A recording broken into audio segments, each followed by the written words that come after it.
Hi Pisces, Sun, Moon, and Rising. This is going to be your general reading for January 2021. Yay, we made it through.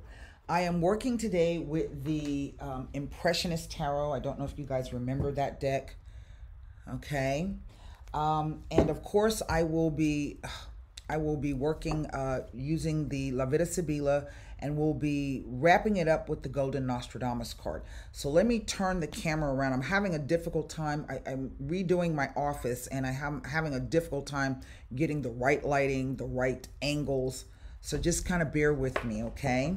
While I was shuffling, I will tell you that a card presented itself. We have here the lovely Six of Wands.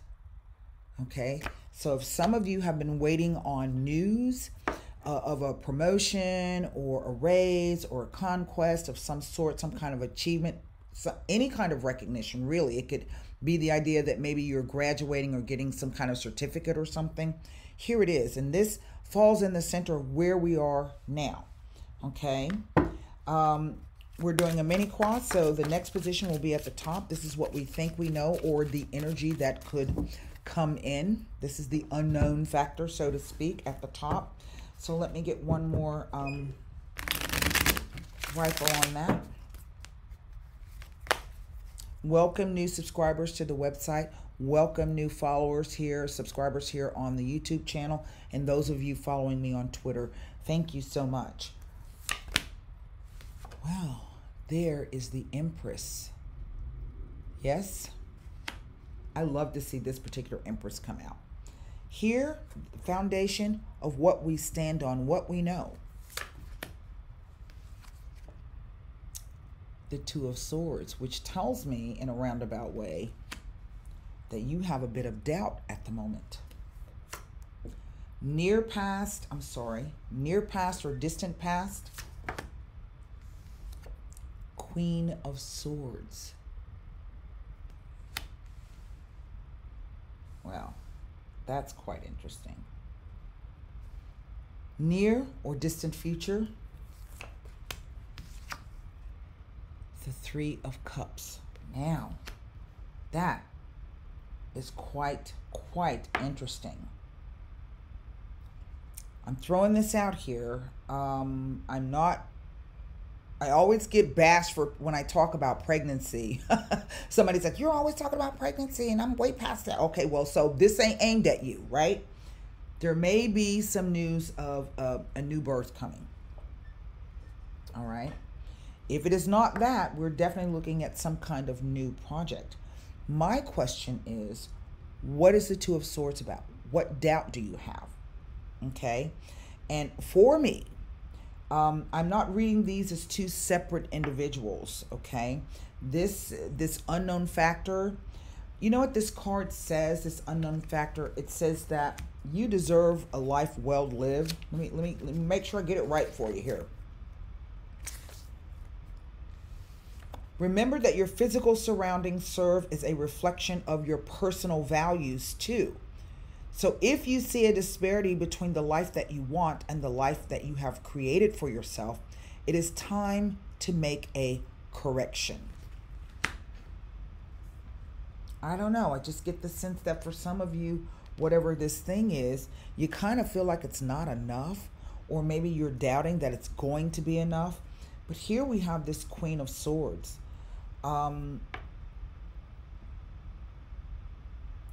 It almost feels as though she's rather, I don't know, blah, nonchalant about the whole situation. But yet we have these lovely Three Cups on the other side. And usually the Three Cups, and I have seen them show up in the context that this is going to be some new kind of project coming to you.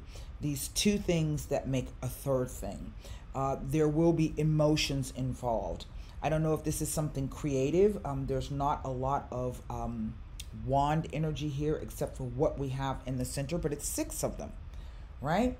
And the 6 wands implies that you have already, okay, gotten over whatever that conflict was. The 5s bring conflict and thing. The 6 implies a resolution. With the 2 3s here, Two threes can either mean in a romantic situation, excessive flirting and cheating. Okay. Or the two threes are going to say that there are new partnerships and projects on the way. Only you can determine how you wish to think about it, right? What is over the whole reading? Oh, actually, I'm so sorry. That's the Seven of Wands. The meaning still stayed the same. But look, there's the Six of Wands. Bam! So let me go back and read that again. And the Seven of Wands. I don't know why I counted 6 there, but it's actually 7. So the Seven of Wands, it says you're in a position of safety and strength. Invaders may storm the fortress, but they cannot breach the sanctuary. You can withstand almost any attack, spiritual, emotional, intellectual, or physical. It speaks about positioning and success. To go back to this, you will soon be recognized for a job well done. News of your achievement will spread and you will be heralded as a hero. So now it makes sense as to me why the doubt has come out. Again, the twos represent some kind of duality, opposition, crossroads, or choice. That's a pool table. So is it playing the game? Is it gambling, taking a risk? What is that? Those two swords lying on that pool table represent. It's a being of two minds about something. So again, I'm not exactly sure if again, it's just the energy coming off this queen. She's really rather blasé. I would say secure in the knowledge of where she is. But then what does this, who is this emperor? This empress is saying, you know, if there's a disparity between what you're actually living and what you actually want, right, then you need to change it. And maybe that's what this is. What do I change? How do I change it? Will other people be attuned to what I am doing? Will they think it's great? Will they think it's grand? You know, will I actually be the leader? So let's see what the Sibila have to say. I'm just going to take a look for you at this Two of Swords.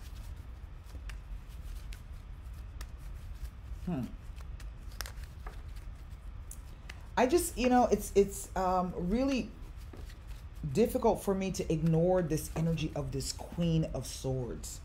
And so I'm going to also take a look at her. What is the underlying, I don't know, attitude, mental beliefs, self-talk? But yet this card implies that only you can control your mind and your thoughts, right? And ultimately, whatever decisions that you make, okay, will be yours to make. And it doesn't matter what anyone else thinks. The Two Swords, the melancholia. There is the despondency, the sadness, the leggerezza,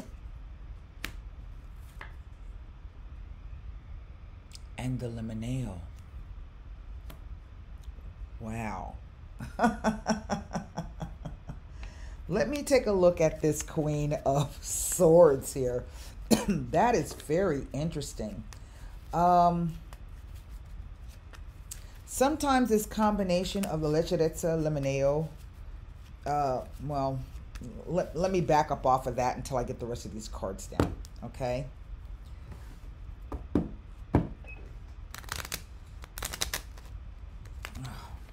These cards are so old, but I just can't break out my new deck. I just can't, not yet.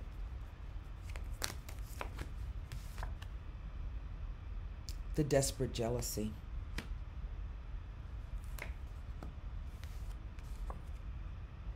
The precious presence. Huh. That's quite... And the messaggere.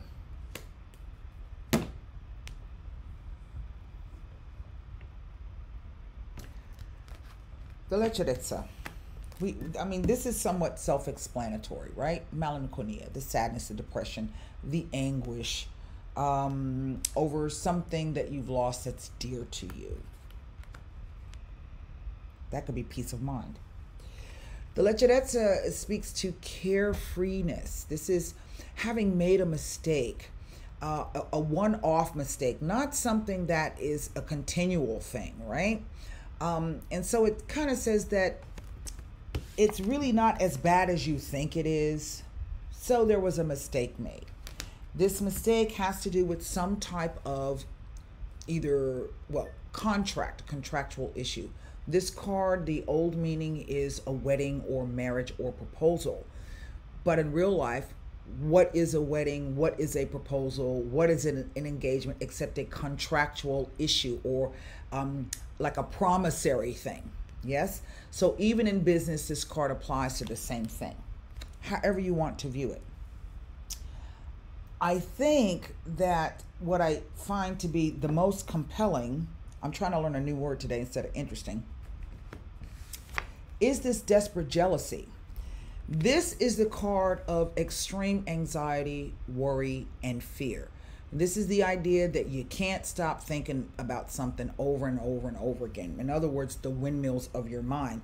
Now, another thing that I think, when I was saying to you, this combination can sometimes be the idea of some kind of sexual relationship, okay?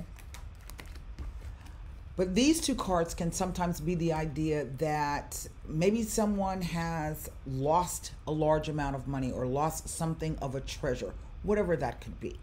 Because truly, the precious presents can be just that. It could be heirlooms, it could be inheritances, it could be property, it could be jewelry, it could be stocks and bonds, but it could also be the idea of some advice given to you that is as good as gold.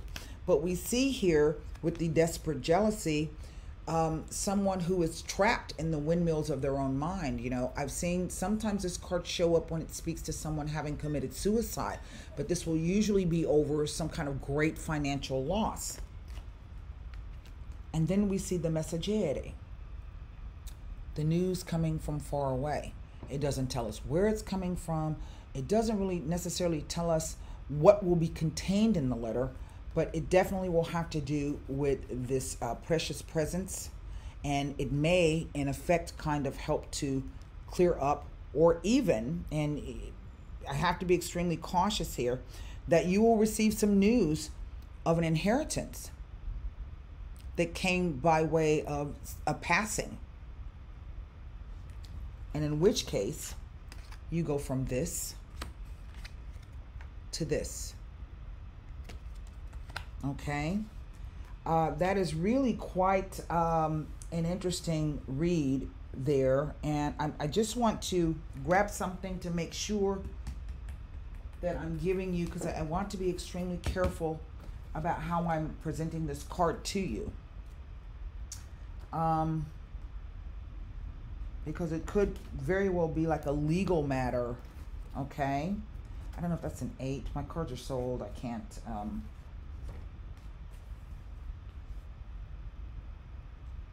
Now,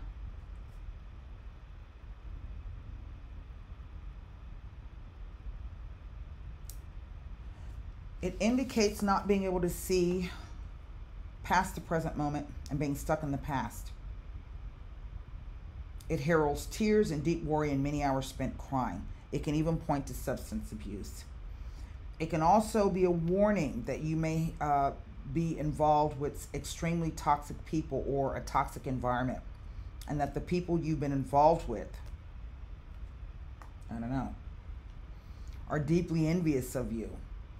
Lastly, it can indicate that you may be about to trust someone who will ultimately lead you to their ruin. Basically through scandal, slander, gossip, and backstabbing. But it also warns of negative thought forms and of general negativity, okay? As if somebody may have put the evil eye on you, so to speak. Personally, I just feel that this is the idea of being extremely worried about something that's of great significance. I think you feel as though you have lost it, or you're uncertain that you've lost it, but you're going to be receiving some news, okay? Formulate a question for the golden, oh, well, that card just presented itself. It's the cherries.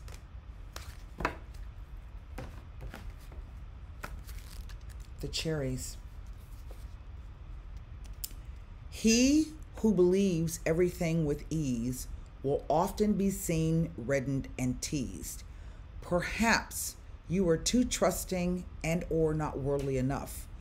Look carefully within or in those around you to separate the illusions from the truths that you need. Wow. Remember that card? It said you're able to withstand any attack, spiritual, psychic, and or physical, maybe even emotional. That's what I have for you, Pisces, for January 2021. I hope that message helped. And until next time, namaste.